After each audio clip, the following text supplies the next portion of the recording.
Welcome to the Love, Sex, and Leadership podcast, where you can discover simple tantric teachings to embody your true power, awaken your soul's wisdom, and live an inspired life as a natural, intuitive, and heart-centered leader. Welcome, everyone, to Love, Sex, and Leadership.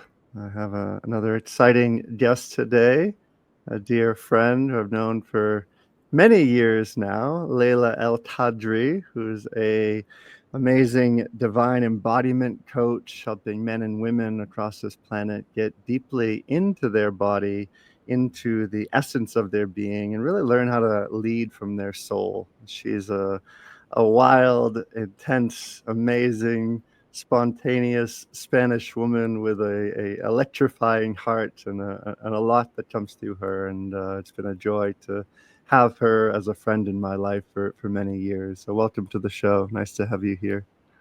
Thank you so much, Aaron. Pleasure to be here. Yeah. So there's lots happening on this planet right now. There's a lot of changes, a lot of shifts, a lot of places of people waking up. And yeah, just to start with people that don't know you, what's your part in all of that? What is the driving force of the why that makes you get out of the bed in the morning and say, I'm ready to not only help myself, but to help others along the way? I'd love to feel some of that inspiration if it's alive inside of you. Yeah, I think it's the possibility, the awareness that there is this field of possibility of what we can create when we are fully connected to our power, our creative power, our community power, our wealth power, our health power. Like within the human self, there is so much more possible than what we've been told and what we are actually doing. And so my work has been devoted for the last decade to work with those who have remembered that they're powerful and want to do something about it and want to build something and want to share their gifts and want to actively co-create a better reality for all of us. And it started in the beginning with going within the self and finding the power within and finding our voice and finding our confidence and our regulating our nervous system and all the things that relate to the self.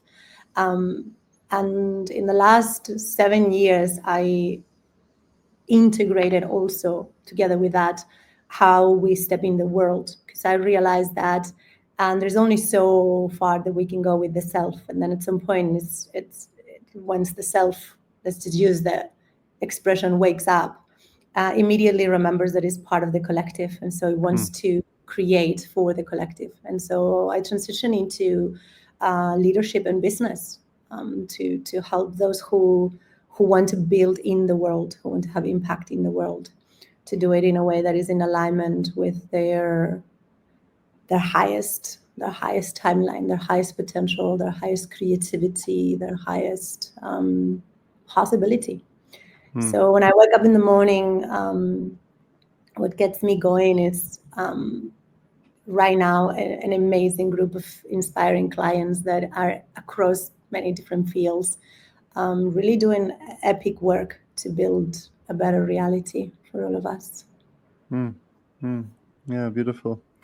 And in that journey of waking up, of leading, of transforming not only your life but the lives around you, what were maybe one or two of some of the breakdown to breakthrough moments, the moments where you're like, you're on the ground in a fetal position and you feel like life is absolutely against me, and then something changes, something shifts, or you're like, wait, no, I can choose a different reality here. I can make something different. And for you, of course, like all of us, I've had a lot of those moments, but I'd love to hear maybe a moment or two from you, or when that breakdown led to the breakthrough, and where that inspired the active leadership into life.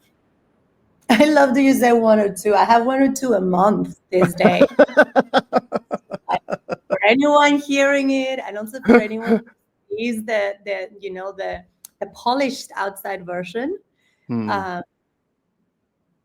can we curse in this podcast? Is this allowed? Of It is course.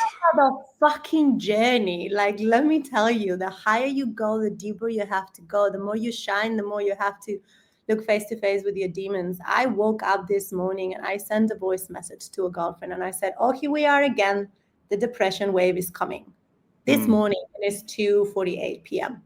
And I knew I was going to see you by 2:48 p.m. And I was also very willing to show up in whatever phase of that I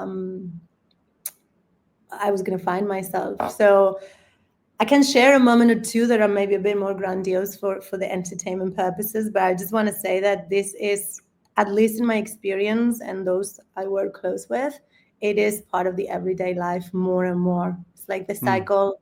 It used to be every few years, no, and then and it just feels like it's the more we come in contact with our power, the more it is, or at least the more I become aware that it is really a breath in, breath out kind of experience. So yeah, if anybody else listening to this is like, why am I going up and down all the time? Well, So take us to that moment, because this to me is the juicy bits of life. It's like, we're all going through challenges and hardships, and it's not always buttercups and fluffy white pancakes on a Sunday afternoon. Like when you're in that moment and you feel that depression coming in, you feel that the challenges arising, where and how do you navigate through that? Because this to me is really the juicy bits that help people who are going through that right now, or probably listening to this in their car, they're at home, something's happening in their lives, and they're like, well, I don't know if I can make it through these moments. I can know if this is almost too much. And unfortunately, a lot of people choose, the addictions. They choose to take their lives. They choose to, be abusive. They choose a lot of different things other than actually, choosing a pathway of love and transformation. So where is it for you when this comes in? How do you move through that? What happens for you? it is not a formula. It is not a simple answer. It's really a path of mastery. It's really a path of understanding the human experience and its complexity, and being able to have presence at all the levels of the being. So it impacts in the emotional. It tends to impact in the emotional, hand in hand with the mental. Right? You feel something, and then this dialogue kicks in that sounds different for each one of us, but it actually sounds very similar for all of us. And so for me, becoming aware, becoming present with what's going on, becoming present. Okay, there is the emotional wave right now, and it looks this way, and this is the narrative that comes with these emotions. And then the body is going to, for me, it goes through tiredness and lethargy and low stamina, and this feeling like something is wrong. Nothing is wrong with my body. Like, the first thing I'll say is, if there is a key here, is do not take a step back. Do not identify with the transitory state, not with the thought, not with the emotion, not with the apparent symptom. Very often we grab that and now, let me go get all of these tests to see if I have hormonal disbalance, or if I have, or let me identify myself as neurodivergent or ADD or bipolar, or just the ego goes like, grabs that thing and makes it about it. And then it will be so. We are organic beings, and just like if you sing to the plants, they grow faster. Well, the same, we reflect our mental and emotional states. So for me, the first thing, and that's why I send a voice message, I have a very good friend that we really help each other. It's like, oh, hello, I am in this wave now. Just that already makes like the separation. Today I'm gonna wear this costume doesn't mean I am this costume.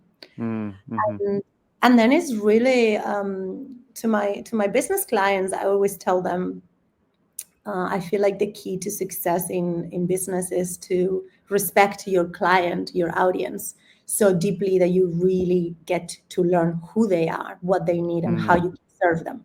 When you really respect the people that you serve, and you really go to the extra mile to get to know them, then you know how to talk to them, then you know how to give them sell them what they want, but give them what they need, and all of this, ways to deliver results. I'll say do the same with yourself. You are your biggest enterprise. You're your biggest service. Respect yourself so deeply that you get to know who you are, not who you want to be, not who you think you should be, not who will be amazing that you were, but who you actually are. Just piggybacking on your sweet introduction, I am this passionate, shiny Spanish woman that's I can lead up a room, getting into the room, and it will be very easy for me to only cater to that. I get very frustrated when the other part of me that's just as real comes in. I am also a very deep being that feels very deeply and can get really melancholic. And so many years I didn't fully respect myself because I only wanted to tend to the shiny part. Every time the other part will come in, will suppress it, will numb it, will wrong it. It will just wrong it. There's something wrong with you. We need to figure it out why this is not being like that right now. And I wasn't honoring myself in the fact that, as beautiful and shiny as I can be really deep and really dark. And that's actually what makes me so powerful, that I can go with my clients and my friends and my family to the depths of the human experience, and I don't get scared. I don't shy away. I'm the girlfriend that you can call when you're about to commit suicide, and I'm gonna be there with you all the way through. So respect yourself enough to pause, watch your state, and understand it before we rush into this should look in a different way. This should be a different way.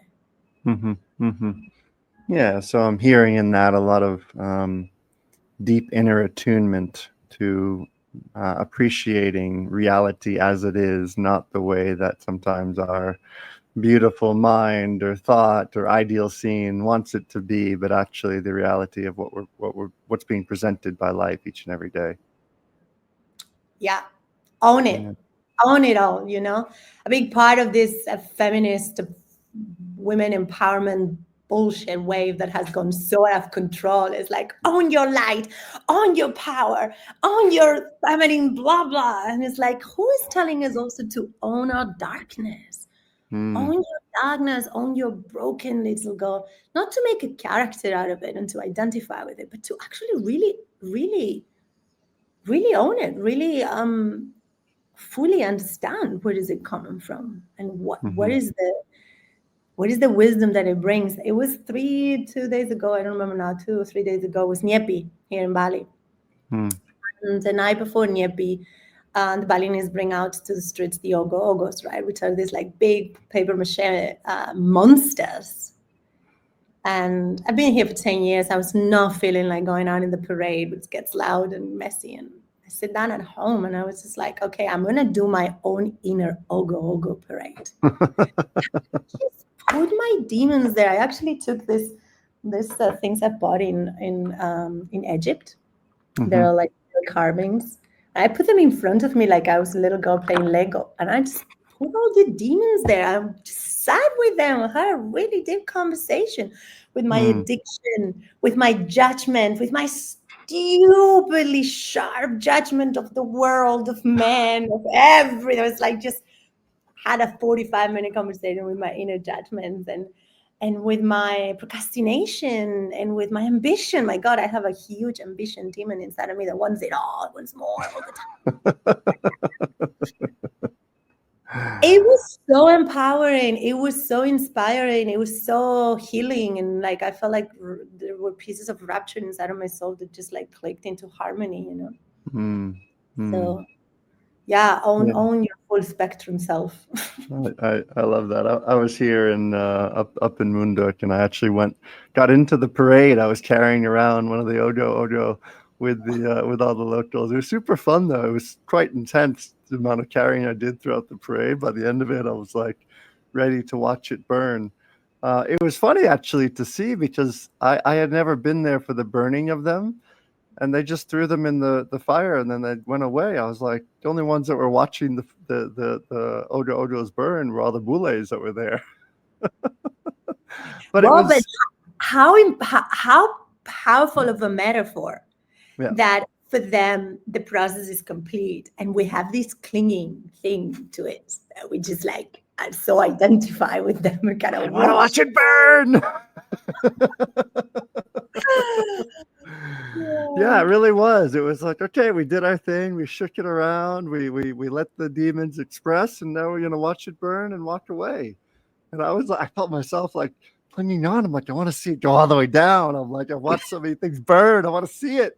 And then eventually I was like, actually, I don't necessarily need to do that. And there was a deep, like, almost letting go and appreciating of the darkness. Because my own pattern sometimes is like, oh, we're going dark, we're going in. I'm ready to go in. I want to be there, and finding the healthy balance, even though things are quite, in a great space. When like the permission for the dark goes in, I'm just fully immersing.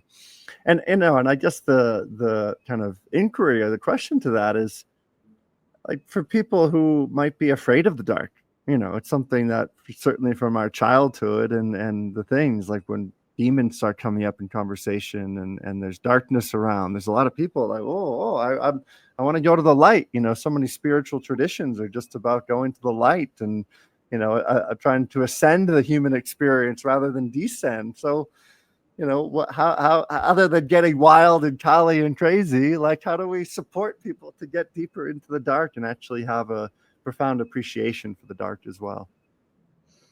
Oh gosh, I'm gonna piss some people off for sure. Yes. I'm gonna piss some people off.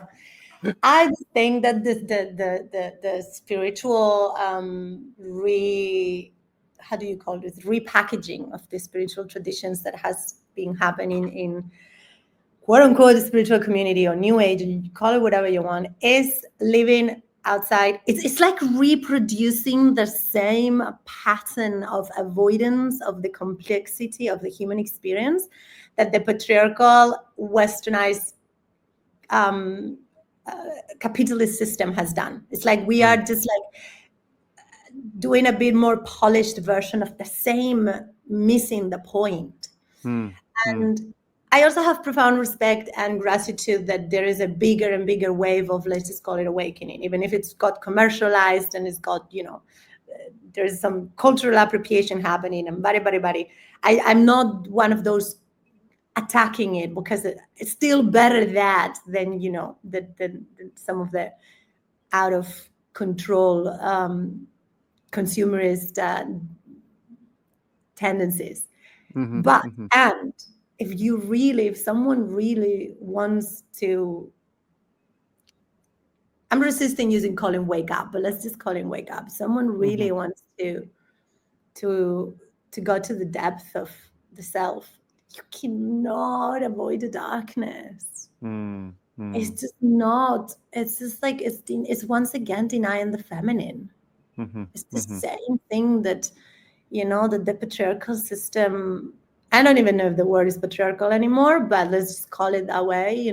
It's this like belief that the capitalist system has imprinted in us that the constant growth is possible. They're just growing more and more, like like next year bigger than the next year bigger. I'm like, no, just look around in nature. Everything has a cycle. And so we really have to come face to face with how much we have allowed this denial of the darkness to castrate our own power.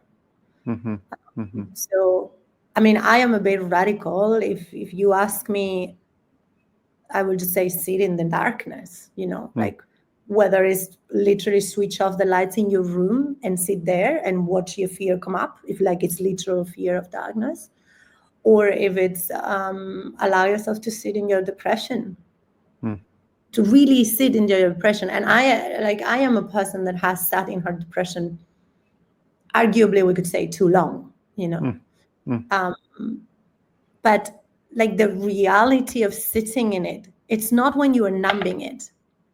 It's not when you are enacting it, when we are in the writing of the emotion. is when we are actually allowing ourselves to sit and witness it. Mm-hmm. Mm-hmm. And here is where I see incredible results in the people I work with, because we just right now we're transitioning a pretty intense time, until mid-April. There's been a bunch of planets in retrograde, but the framework I've used the most is the Inanna's descent. So it's this Venus retrograde 40 something days. And Mm-hmm. I work with women in positions of power and leadership and women who are building businesses. And so we started the year like, okay, everybody has their KPIs and their figures they want to hit and their projects. And we had this motto of the beginning of the year, which is a little bit against nature because nothing really begins the 1st of January. Quite the opposite, is the middle of winter for most people. But, because it's a collective beginning, we harness that energy. Yeah. But when this retrograde time came, I make a pause and I say, all right, who is ready to go to the 6 figures? All the hands go up. All right. So all of these hands that are going up, we dive in for the next 40 days. We really are going to go down. We're going to allow ourselves to explore what's underneath. Because like any house, if you're building a house, you need to build the how do you call them? The cimientos, Foundation. the foundation first. And the foundation goes from the surface down. Mm-hmm. Mm-hmm. And it's amazing because I have to hold them down there, because you go 1 inch into your darkness, 1 inch into your fears, 1 inch into your demons, and 3 inches grow up without even realizing. And then you think like, oh yeah, we're going up. No. We're still going down. Hold them a little, 1 more week. Oh my God, but my sales are going up again. No, yes, but we're still going down and going down. And the part that surface, wherever. Now I'm talking in terms of business because I work with business, but it can be in terms of relationship, or it can be, that is the result, that is the aftermath of how deep the root is going. Mm-hmm. Mm-hmm. And very often we really don't have much reference of going down there. It's all like the upper part of the tree where we're tending to.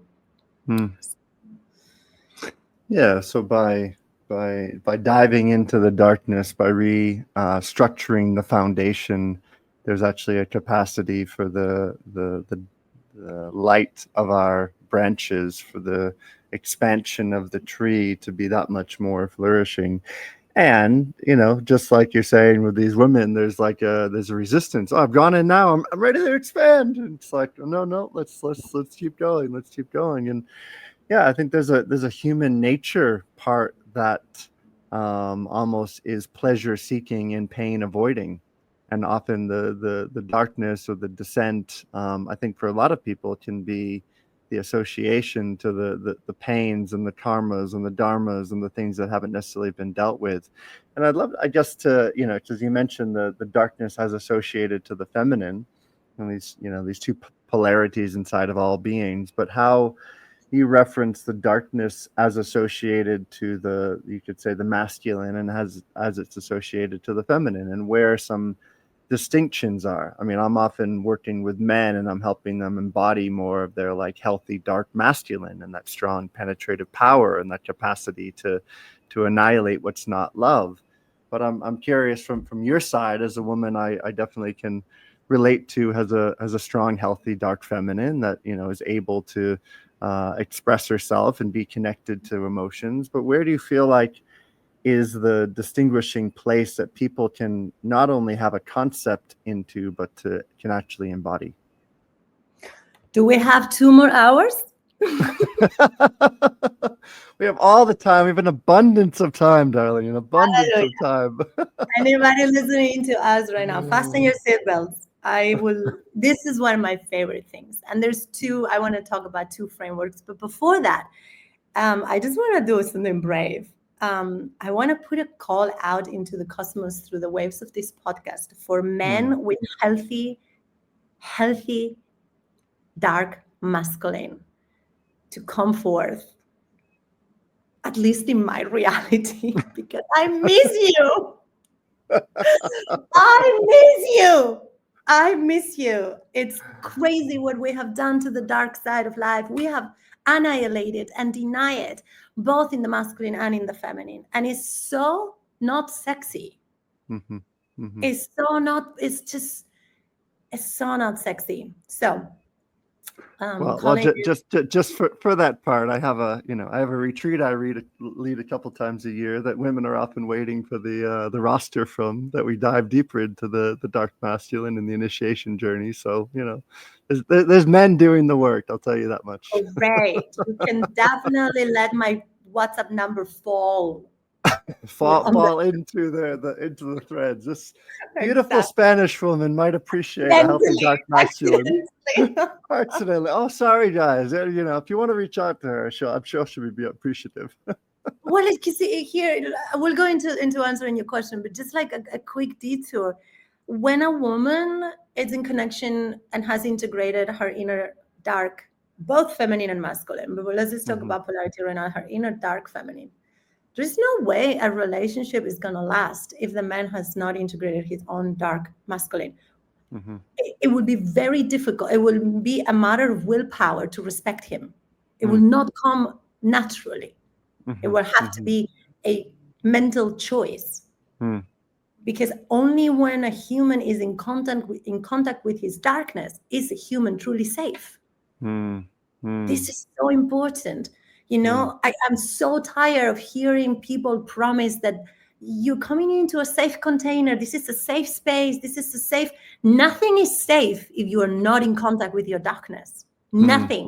Doesn't matter how much cushing and how much fluffiness we put around it. We're seeing this in many organizations. I don't want to say names, but you know what I'm talking about. There are targets that, it's not safe, it's not safe. No, people is not safe because they haven't gone down to their own cellar, their own underworld. So underneath the houses of people, there's a bunch of demons waiting to come out. That's what makes people unsafe. I'm safety. Right there with you, and I couldn't agree more. When someone knows, I just want to reiterate that, just when someone knows the depth of their darkness, then they actually know the depth of their light, and inside of that they know the depth of their whole being, and they're actually able to not look for safety because they know safety. And this is the analogy I speak to with men all the time, especially men that want to get in touch with their dark masculine. I said the first thing they have to do is to meet their tender young little girl, their very tender feminine that's in their body that they've been putting around a force field that have been unable to meet their vulnerability. When that strong penetrative sword inside of a man can be there, then she inside the man's body actually can feel safe, and then he's not looking for mommy.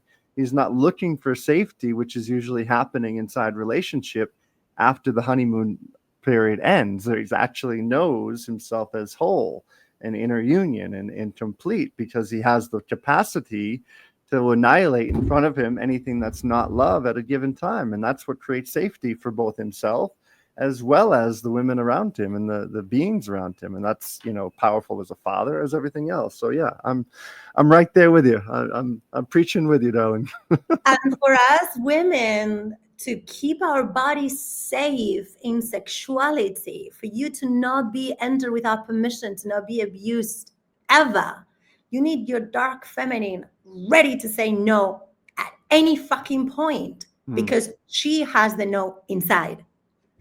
Not because I am outsourcing that safety to the man who can just be misreading. Like we putting you guys in such a in Spanish we say jaque mate, like in such a tough position when we are not able to keep ourselves safe, and we're outsourcing that. And that is your, like, if you want to play with a powerful image, imagine a big fat black panther that lives inside of you, that you don't need to be calling out when it's not time. She doesn't need to be scratching no man. She's just chilling there pairing.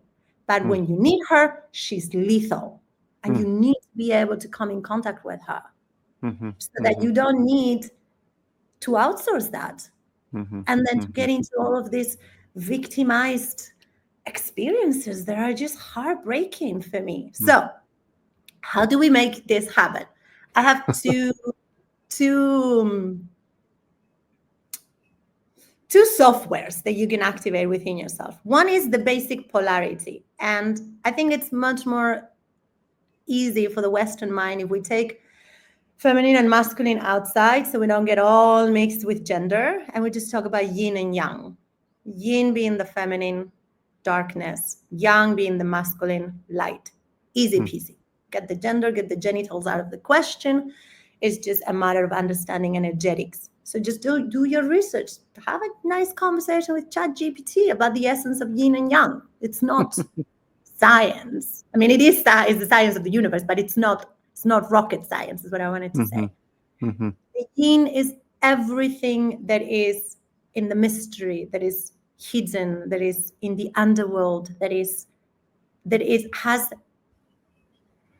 the potential in itself. And the yang is everything that is expressed, that is outward, that is moving forward in the world.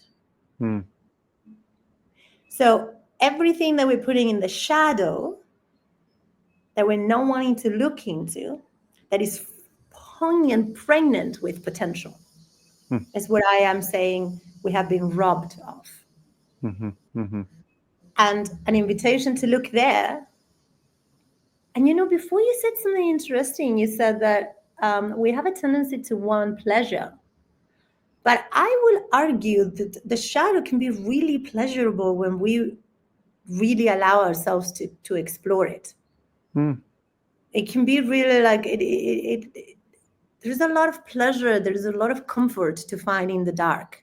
Even in the dark of your own demons, there is a lot of comfort to find there when you turn around and truly understand them. There's a lot of, it can really feel like being in the womb of a mother if you are traversing it with integrity. And here's where, for those who are beginning the journey, good facilitation, grounded, mature facilitation, people that, like, please don't go to people that just did a teacher training last summer and not calling themselves coaches. Please, like, find the Aaron Kleinermans, like, go to people that are doing this work, that has, like, lost his mind and found it again.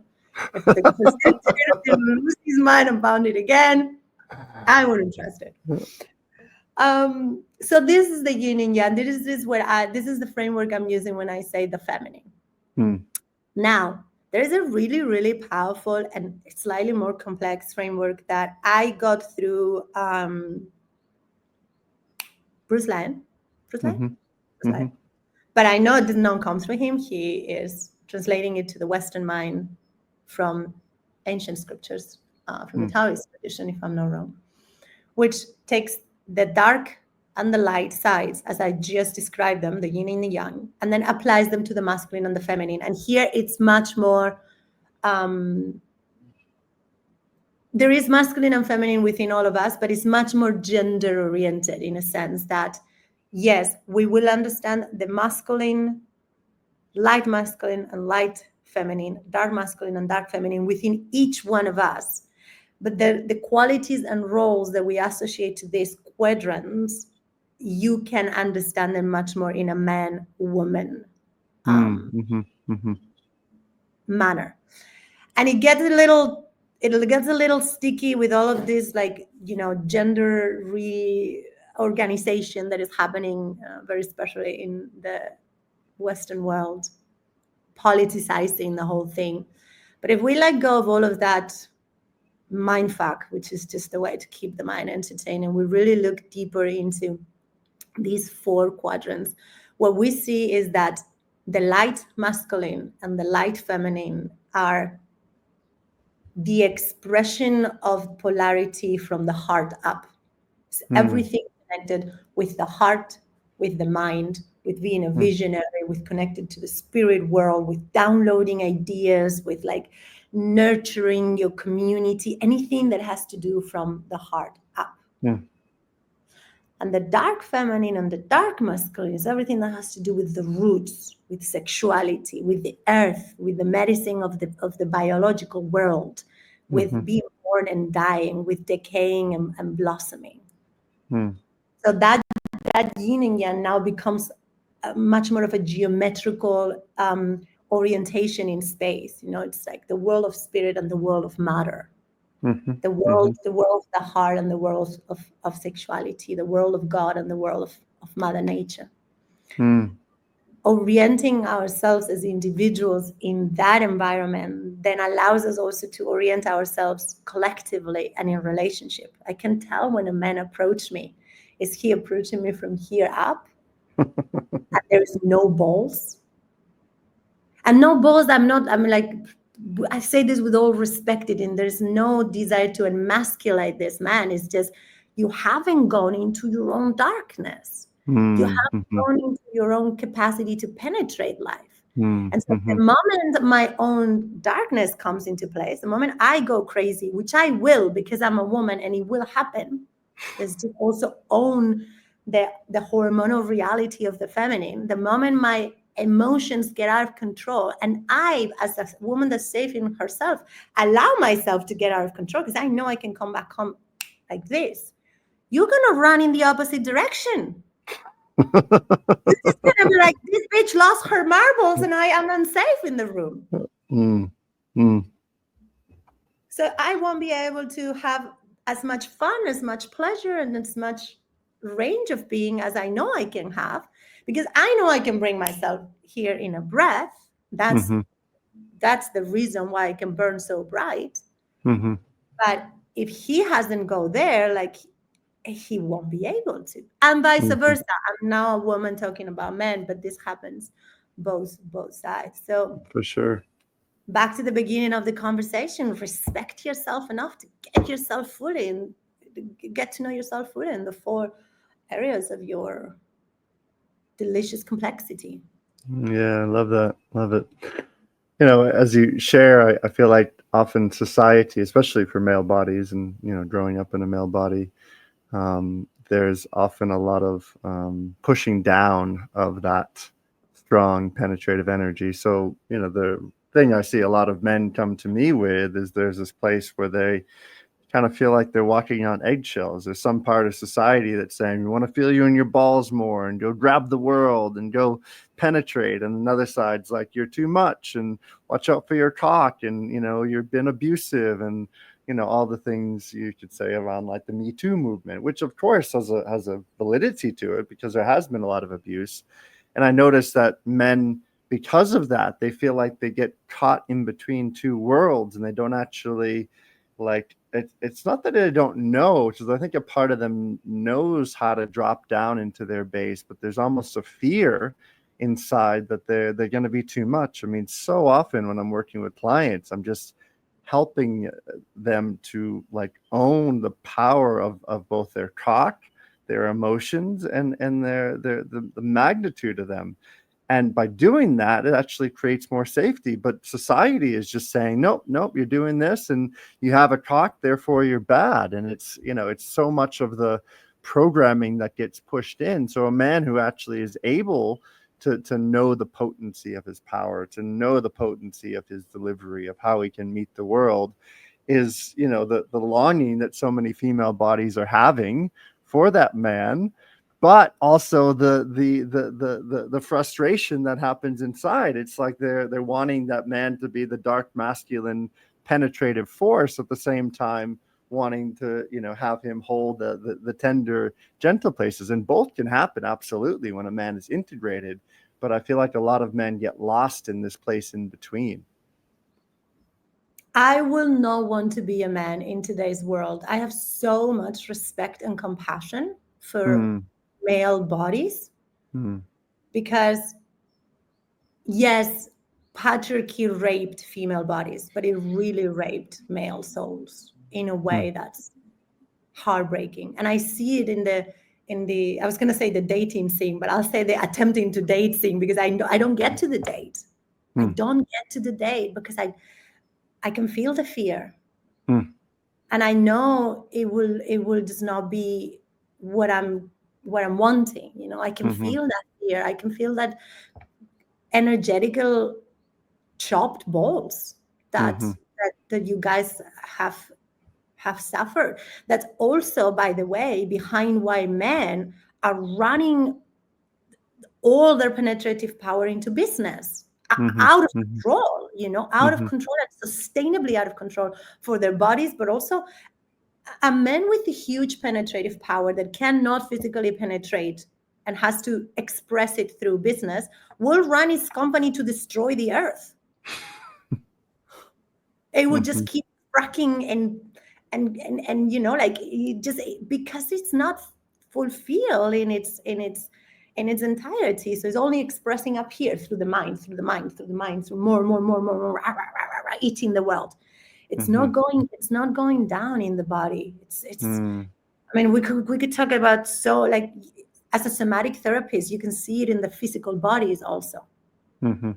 This image of the skinny hips, like these empowered legs of a man. Men that are very big up here, but there's like, it's almost like physically also skinny legs, because there's so much fear. And I get it. I have received, I was sharing the other day, because I work mostly with women. I say I market mostly for women. I also work with men. So I often have women coming to me with the story of rape, right? Oh my God, I was abused. And then we deconstruct. And this is really hard for me to speak, because there is abuse. There is a lot of abuse, and that needs to stop. But there is also a lot of victimization, a lot of lack of sovereignty, a lot of abandoning ourselves. And then when you construct a situation, it's not a rape, my love. It was not a rape. It was a moment where you didn't know your yes and you didn't know your no, because you didn't know your dark. And you outsource that to the men. And that the men's responsibility is to penetrate, and the woman's responsibility is to allow and receive, or to not. But when we give our responsibility to you guys, then is when we get messy, because you were designed to penetrate. And so we want you to penetrate, but we want you to know exactly when, and it just gets so. Thank you for sharing that, and yeah, I'd love to hear from you. Like, were there some moments in your own journey of that kind of dance of awareness around rape, abuse, that you've kind of moved through, that have helped you become more aware of not only how to show up with more clear boundaries and communication and and partnership and lovemaking, but also being able to, you could say, like, heal and clear past traumas, if there have been, or anything else like that. Like, that to me is where this gets interesting, because I feel like a lot of times what I witness, people who have gone through strong traumas around sexuality, there often is that kind of victimization and the holding on to. I remember years ago when I was working for a self-development publishing company, and there was a woman I was speaking to who had been raped many, many times. And in one of the healing sessions, it was like, well, what was more painful, the one night of the rape, or the last 25 years when you've been running that story in your mind over and over again? And it was such a shift, and yet there's still a society that said, nope, that's wrong, and you need to suffer for the rest of your life through that. So where for you was some of the shifts around this? Because this is really where I feel like the rubber meets the road, and you can change from the victimization into empowerment, which is what I've witnessed inside of you as a being. And yeah, if there's anything you'd like to share on that. Yeah, totally. And I will bring it back one more time to leadership and impact.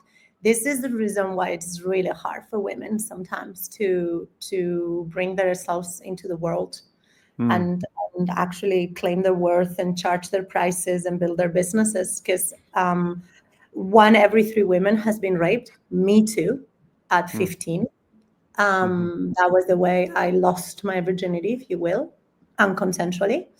And if we don't decode the gene of victimhood within us, we will continuously recreate it in our lives across the board. I'm studying right now epigenetics, and I came up to a study that blew my mind. Somebody working with overweight, that every time a woman comes to lose weight, he asked her how big you were when you were raped. And he found constant cases of women who were in a healthy weight up until the day they were abused. Mm-hmm. Mm-hmm. So it's so important for us to really come back to that moment and work with it. So I'll talk about my own experience. So it's more relatable. I was 15. I was really innocent, 15 of the 15-year-old girls when I was 15 are not the 15-year-old girls of today. I was really not aware of what was going to happen when this older boy took me into an abandoned church. And I didn't even get it until like there was a mattress in the floor. And I honestly, still till today, thought we were going to lay down and watch the stars because the church didn't have a roof. Mm-hmm. And by the time I realized what was happening and panic kicked in my body, he was already undressing me. Mm-hmm. And something happened in that experience is I felt the physical pain when I was penetrated without consent. And then something kicked in my being, like a beast, that panther would just walk up inside of me. And I fought. I fought really hard. And I eventually was able to bend my leg and push the guy enough to run away, half dressed. And so something in my cognitive 15-year-old cognitive mind understood I have been violated, I've been raped, I cried a lot, I had to deal on my own with the blood and the situation, and I didn't have a mature adult to go to. I never told my parents until I was in my late 20s. So I had all of that experience, traumatizing experience, but I also understood I was strong enough to run away.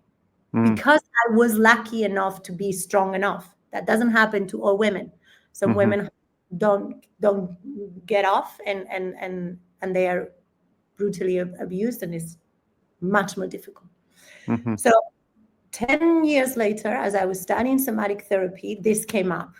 This came up in my body, and I had professional help to work with reprogramming the part of me that was scared of men, had denied myself of pleasure and safety, and that was still coming up every time I was having interaction with men, because it will all be fine until I wanted to fully let go, and then panic will kick in. Because if the panther goes fully away, then I could again be abused, and then just I will have panic attacks and I will have panic response. And that is where this sentence you said of like what was worse, that one night when I was 15, which was painful and traumatic and horrible, or the decade after of not being able to go all in with any lover because I would freak out, And so for me, the work goes through deprogramming the victim, deprogramming that I am a survival of rape. I did have an experience. I am not a victim. And really at a somatic level, not just at a cognitive level, by going into the body and reprogramming that into the body. And that, in my case, I did it through sexual healing. I was very, very blessed to basically only have tantric lovers in my life, and men that I could explain this to, and that we could work with this, like through lovemaking, getting to that place and reprogramming the body, re-regulating the nervous system as the nervous system gets dysregulated in the situation. Yeah. I mean, and when we first met and came into each other's lives, I remember some of these interactions with you, and there was it was actually a time in my life where I was really starting to understand the differentiations between kind of the personal and the professional, and recognizing, in our engagement as lovers, there was obviously a personal dynamic, but I started to really see and understand the potency and the power of very clear professional sexual healing in that sense, and that wasn't the context of our connection, but it really opened my eyes and allowed me to see through, some of our interactions and connection together, how powerful things can be with with sexuality when eros is there and there's clarity and consent and boundaries and communication. And it's something that I reference at times in my own kind of developmental stages of the work that I'm doing. And I just want to, for one, obviously share with you, sorry that happened for you when you're 15. And I can also recognize of course, the gift that it came through that, and the tremendous learning that our interactions together invited into my own life, and the depth of friendship and honoring I feel, with both of us. It feels like there was a core of healing that kind of moved through the connection that was present. So I appreciate you, and I also appreciate your capacity now in this moment to speak through it quite cognitively and clear, with a capacity to support and empower other women to do the same in their own life. So beautiful.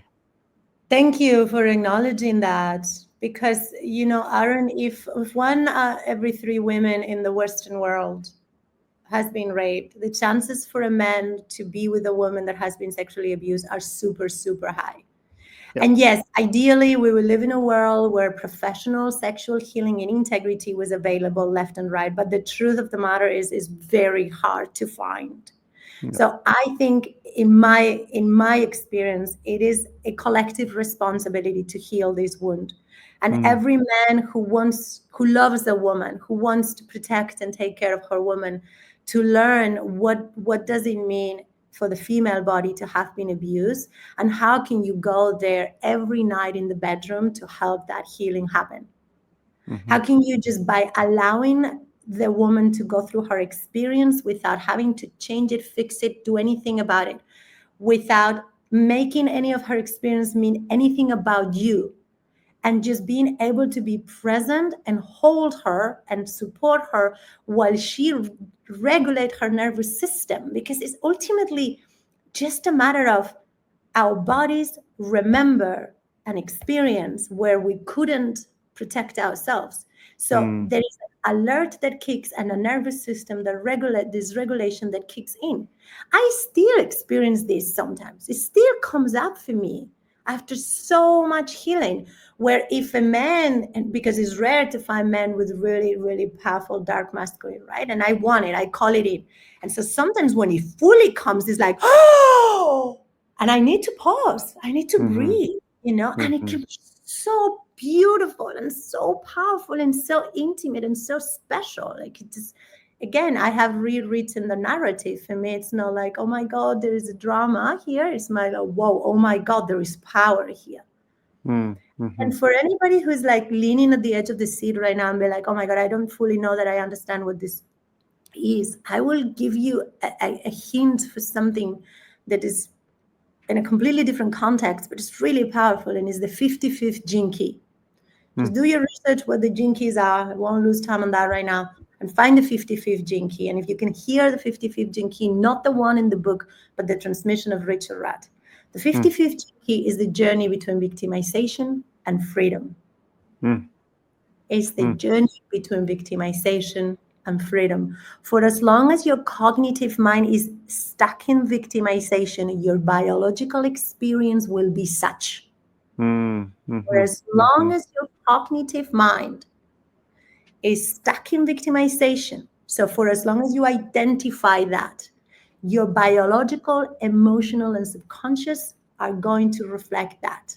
The moment you shift that, the moment you do the journey into creation, into agency, into sovereignty, into choice, then you will have an experience of freedom.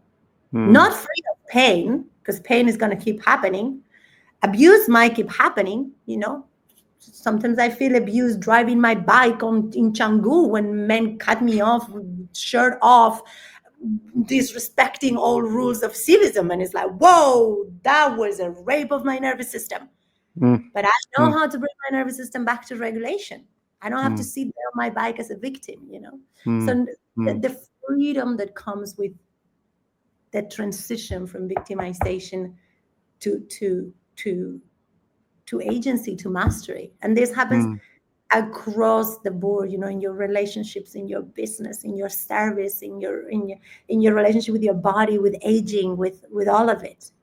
And I will close with this for this one. If you look at the narratives that are being pushed by the power that is manipulating our society in all governments, in all fields of life, from politics to health to finances to education, is a narrative of victimization. Constantly, they will victimize you for your gender, for your color, for your race, for your payment, for all of it. Victim, victim, victim, victim, victim, victim, victim. We are in a wave of worshiping the victim inside of us. Why? Because it's the best way to keep us controlled. Because how are you going to rule a world of free people? Hard. But a world of victims, easy peasy lemon squeezy. Yeah, so many good pieces there. Reminds me of just the the drama triangle and shifting, from the victim into the creator, and really recognizing that we get to be the creator of our own lives. And the other thing you share that I want to highlight is the actualization, the reestablishing of a healthy nervous system that happens in beautiful conscious lovemaking. And it was just, as you were sharing, I was referencing and thinking, my beloved, sometimes when she's just crying, I can hold her there in that and know that there's nothing that needs to be changed or fixed, and there's nothing broken. It's just actually the nervous system's coming into sync together. And to me, this is really the highlighted piece around somatic therapy, around coming back into a rest and digest state, and clearing through those things that are keeping people as a victim. It's like these samskaras, these half spins of quantum energy inside of our bodies that are unequilibrated, they're unprocessed, that are often continually attracting these situations in our lives because we actually haven't healed it at the source. And then in a society that so much holds victims on a pedestal of how can we help you because we've done something wrong, it's like those traumas at the core never actually get healed, and they just get circled around over and over again. So yeah, honoring the work you're doing, and the work that really so many of us are out there doing to support this deeper reestablishment of the nervous system, to know what it means to be in the naturalness of our body, to know what it means to be in the naturalness, to actually feel home and safe back in the body. And I feel like that's a common theme we've been speaking about today, and that's something that can't necessarily be understood in a book. It has to be felt through and moved through somatic experiences that let someone know that they are truly safe in the body. And that's that when I witness that in someone, whether it's a retreat or a group or a client, it's like my own nervous system is in such gratitude when someone can come back home into their body. It's a beautiful thing. And it's the most magnetic thing, right now, this tiny part of my work is being pushed in the world through a company that purchased one of my courses to resell it, and they're doing a lot of ads, and the ads I'm not in full alignment with them. They're a little mainstream blah blah and talking about magnetism as getting the things you want. But I'm allowing it because at the core of the teaching of that course is the most simple truth: is you walk in a room with a regulated nervous system, you own the room. Again and again and again and again, I watch it happen. Now I'm going out covered. I don't know what happened in the last few months. I've always wear turbans and things because I like to protect my head. But lately, in the last month at least, since I came back from Egypt, I only go out covered. Like I've even been asked if I've become Muslim because my father is Muslim. So I'm not even in like the hype of my beauty and my, and I can see it, I can feel it, and I know it. people come to you to have conversations, they in a different way, because there is, I feel like it's a principle of like magnetism, now using magnetism as a scientific word, right? It's like the energy that's moving through our system. It is in a closed circuit. It's like a dynamo, right? Because the nervous system is regulated. It's not like going out. It's just, it's within itself. It's regulating within itself, and so that just generates light, like it's called dynamo, right? The coil of copper that then circulates through the body. circulates the light and turns up the light bulb, right? Mm-hmm. The moment that you take that coil and break it and have a dysregulation, then it loses its power and it will no longer turn on the light bulb. Mm-hmm. Mm-hmm. So when I watch it in my trainings as well, like you said, everybody's nervous system relaxed and everybody leans in. Everybody feels attracted. Everybody, it's like the rest of the nervous systems go like, "Oh, me too, me too. Give me a bit of that." I'm ready. Yeah, it is. And it's so horrendous how most of the people that we have in positions of power in governments, in TikToking, are so dysregulated. So dysregulated. It's yeah. Anyways. Well, I appreciate you. I appreciate the friendship we have in this life. I appreciate the work you're doing to support, women especially and men also, and just the journey you've been on to move through the challenges, the difficulties, and still continue to face it, day in and day out, and to choose what I'm hearing from you is to choose love and to choose a place of actively creating your own reality, which is a powerful skill in of itself. So from me to you, thank you for your work you do in the world. It's beautiful to see. And those of you who would like to find out more about, maybe programs you're running or ways that they can get involved with your work, where's the best way to send them? Social media. Find me on Instagram. Find me on YouTube. Mostly I'm hanging out on Instagram. And I have coming up a low ticket membership, because after so many years of working and so many years of creating programs, I want to just expand the community and give access to, like, an easy access to women. And then from there you can start your journey to the higher programs and the retreats and things like that. But yeah, I started, well, are we 2025? Oh my God, I started 13 years ago. Somebody stop this time, please. I started 13 years ago. So if you type my name on Google, everything that comes up right now is me. If you write it properly, from websites to funnels to, there's a lot of work that I've put out there for humans to, and ultimately they can just write me an email, and I have an amazing team that helps me communicate with people. So Awesome. 13 years. Thank you. I get it. I've been doing this since 2005, so long time. Wow. I just think that back then, because you were mentioning our friendship and lovership when we met, and like, I was in my 20s, Aaron, and I already had this clarity what I was here to do, and I was like somehow convincing people that I was ready to do it. I had clients when I was in my 20s that were in their 50s and that had amazing experiences till today. They write me emails about how it changed their lives. So I also have so much respect for us, those of us who have really chosen this from passion and from dharma, not from trends. That is a devotional path, and it takes a lot of doing your own work in order to actually be able to walk your talk and be of service. So much respect for us.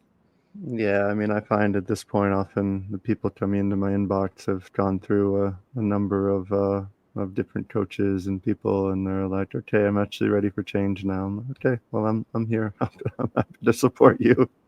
So yeah, it takes a persistence and a consistency, I think, in this field more than anything. So, and I, if I look back to my 25-year-old self that was super excited and jubilant and alive, and just finished his master's degree and was so excited about all this work, I still am. It's just in a different form now, and that was what 18 years ago. So been at this a while, and honoring you for the same. So I love you, darling. Thank you for your work in the world. Thank you for your beautiful friendship, and look forward to the next time we see each other.